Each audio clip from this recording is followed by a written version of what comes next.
Bonjour à tous, dans cette vidéo je vais vous montrer en détail comment est-ce que je dessine ce genre de pose là. Donc ce monstre là, je vous ai montré dans une vidéo précédente comment est-ce que je l'ai designé en termes de couleurs, de forme, ce genre de choses. Mais aujourd'hui je me concentre sur le dessin, vraiment concrètement. Et mon objectif principal là-dessus, c'est de vous montrer un peu comment libérer votre trait et avoir des poses un peu plus dynamiques avec une méthode qu'on appelle Force, que je tire en gros de ce livre là, qui s'appelle Force lui aussi, qui a été écrit par Michael Mattesi et qui est vraiment intéressant pour comprendre un petit peu comment créer du rythme dans ces lignes. Si ça vous intéresse, renseignez-vous sur ce livre-là, je crois qu'il est disponible que en anglais, mais même si vous voyez juste des images de Michael Mattesi en train de dessiner, ça va vous aider à comprendre mieux les choses parce qu'il gère mieux que moi globalement. Mais je vais quand même vous montrer comment je fais parce que je pense qu'il y a quelques trucs à en tirer. Pour faire mes poses, la plupart du temps, je ne vais pas dessiner en tenant le crayon comme ça, mais plutôt en le tenant comme ça, ou alors d'un peu plus loin, ce qui me permet d'avoir plus de flexibilité et que je ne vais pas dessiner simplement avec le poignet, mais aussi avec l'avant-bras et carrément avec l'épaule par certains moments. Ce qui me permet d'avoir des traits beaucoup plus souples, parce que par exemple si je dessine comme ça, ou si je dessine comme ça, j'ai pas la même souplesse de trait. Je ne sais pas encore vers quelle pose je vais aller, mais je vais poser par exemple une force de cette façon-là. Donc ça, la plupart du temps, quand je le pose, c'est soit la colonne vertébrale du personnage, soit la ligne qui va passer de son cou par le milieu de son torse. En gros, c'est le centre du personnage, on va dire. Donc je place cette force comme ça, en courbe. Et ensuite, je vais remonter ici. Donc là, par exemple, ça va être sa fesse. Et toute l'idée dans cette méthode, c'est de travailler avec des formes qui sont comme ça et comme ça, avec des rythmes vraiment définis. Ne pas faire des lignes droites, mais plutôt faire des lignes qui se répondent de cette façon. Ça va créer beaucoup plus de mouvement et beaucoup plus de vie dans votre pose. Par exemple ici, je peux le placer une épaule avec simplement une sorte de vague comme ça. Vous pouvez vous entraîner à faire des traits courbes, ça peut être intéressant pour ensuite développer mieux votre trait. Et je vais placer par exemple un bras ici de cette façon, et de l'autre côté il va monter un petit peu plus, ce qui fait qu'il va y avoir une courbe comme ça. Le bras, je m'en fiche un petit peu de la proportion, je le fais à peu près. Et l'autre, on va dire qu'il descend de cette façon-là. Pour les jambes, étant donné qu'il part de cette façon-là, ça va me permettre, avec cette même ligne, de choper ici le genou. Et de la même façon, de l'autre côté, je dirais qu'il y a une courbe comme ça. Enfin, ici, ça ne marcherait pas parce que son centre de gravité, actuellement, il serait environ ici, je pense.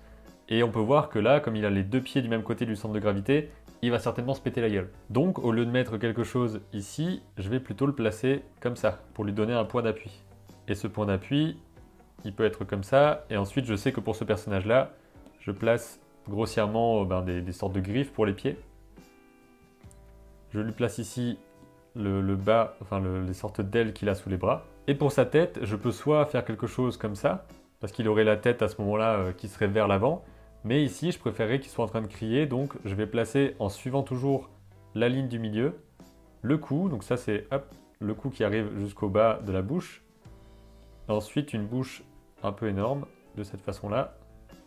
Et voilà en gros comment j'ai fait cette pose-là. Donc vous voyez que je pars pas du principe que, d'accord, je pose d'abord une cage thoracique et qu'ensuite je fais ça, et qu'ensuite je place la tête avec une croix ou ce genre de choses-là. Je pars vraiment dans le rythme de cette pose-là. Je sais que ça peut être un peu difficile à comprendre peut-être cette histoire de rythme, mais c'est vraiment des lignes plus souples. Parce que clairement celle-ci, c'est pas la plus dynamique que j'ai fait dans les autres que vous voyez là. Donc on va faire une autre pose où cette fois-ci, il serait pas de face, mais il serait de dos ou sur le côté. À ce moment-là, je pense qu'il y aurait une torsion ici.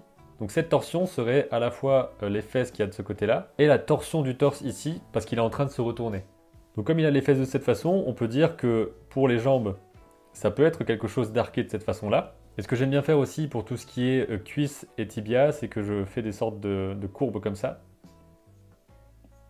Ça définit globalement la forme de ces muscles en fait. Mais je ne fais pas quelque chose comme ça. Ou alors comme ça. Je vais vraiment faire une sorte d'hélice d'ADN, on va dire. Évidemment, ensuite, on peut dire qu'il y a ce truc-là qui existe aussi. Mais dans mon croquis, je veux simplement qu'on comprenne sa pose principale avec le moins de traits possible. Et surtout avec les traits les plus dynamiques possibles. Donc là, en quelques traits, on a défini le fait qu'il est de dos. Et par contre, ici, comme il est tordu, on sait que là, il y a ses côtes qui arrivent. Ici, il va y avoir son épaule. Et donc son bras, potentiellement, il peut partir de ce côté-là. Et de la même façon que pour le bas ici, je fais quelque chose d'un peu hélice. Je sais vraiment pas comment dire autrement. Je lui place la main qui va partir de ce côté-là, ce qui permet toujours d'avoir, si je vous le mets dans une autre couleur ici, une belle courbe comme ça. Donc ça, je pense que c'est vraiment sa ligne d'action principale.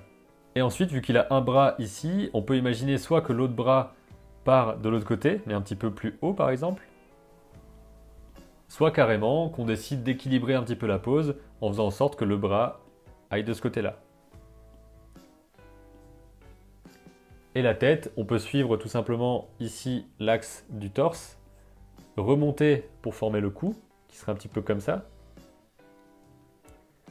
et ensuite placer notre bec qui serait même peut-être un peu plus loin parce qu'il a vraiment le cou qui se déforme de façon étrange.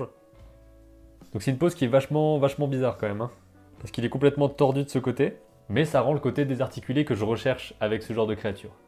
Et bien sûr ici je fais des créatures assez désarticulées parce que c'est le but de ce plan-là, mais cette technique-là peut servir pour tous les autres personnages que vous aurez à faire, que ce soit des humains, bipèdes ou alors des animaux quadrupèdes. Si je veux dessiner par exemple une personne qui est assise par terre, je pourrais placer quelque chose comme ça.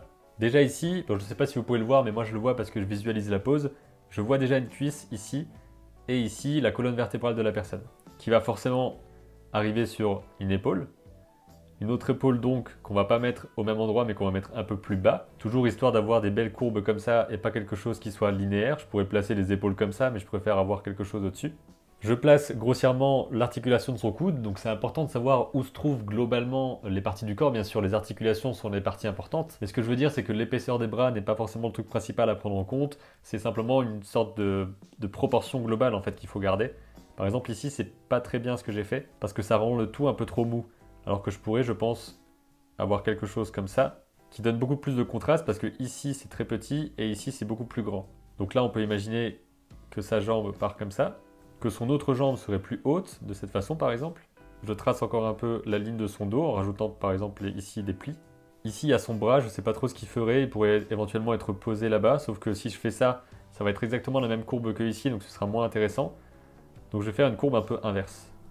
On est toujours ici dans la recherche du contraste, donc les formes concaves et convexes, et on évite, en tout cas personnellement j'évite, de faire des choses comme ça.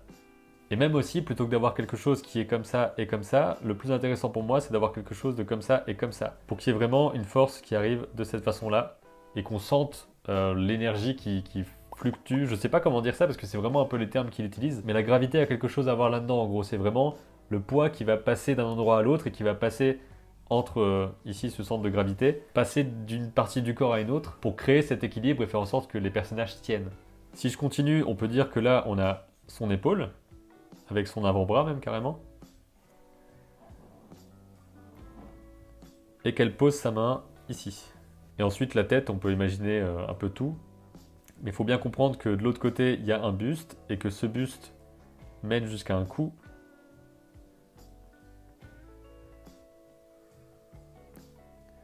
Bon, ensuite je commence déjà à mettre une expression, etc. mais c'est vraiment pas le plus important. La tête est un peu petite aussi.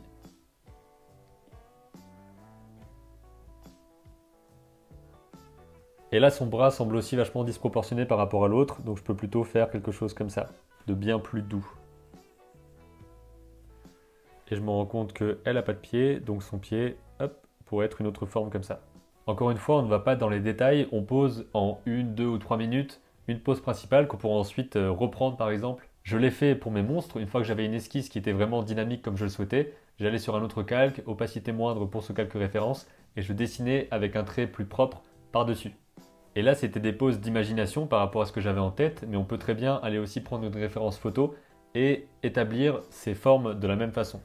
Voilà en gros comment je travaille sur mes poses en dessin en ce moment. C'est une technique qui me permet vraiment de libérer davantage mon trait et j'ai l'impression que c'est quelque chose de vraiment très efficace en fait. De ne plus penser à la structure simplement osseuse ou de se dire il faut placer telle chose ici, mais de penser vraiment en termes de forme globale et de rythme global, de juste aller avec une courbe depuis le coude jusqu'à la hanche par exemple. Mais je vous propose vraiment d'essayer de dessiner vos poses de cette façon, que ce soit d'imagination ou d'après photo, parce que en gros même d'imagination c'est d'après photo mentale on va dire, parce que quand on arrive à dessiner une pose d'imagination c'est qu'on a vu assez de fois cette pose, qu'on arrive à la concevoir dans notre esprit. Donc c'est juste qu'on a bouffé assez de références avant. J'espère que ces quelques conseils peuvent vous aider à mieux dessiner vos poses et à vous sentir aussi plus à l'aise dans le fait de ne pas faire des traits qui soient les plus précis possibles et les plus parfaits possibles, mais simplement capturer une idée en quelques traits. Dites-moi en commentaire si cette technique en particulier vous aide à mieux comprendre ou à mieux dessiner ou pas, ou si vous avez d'autres techniques à partager. Je vous dis à bientôt pour de prochaines vidéos, et d'ici là, comme d'habitude, créez vos images et racontez vos histoires.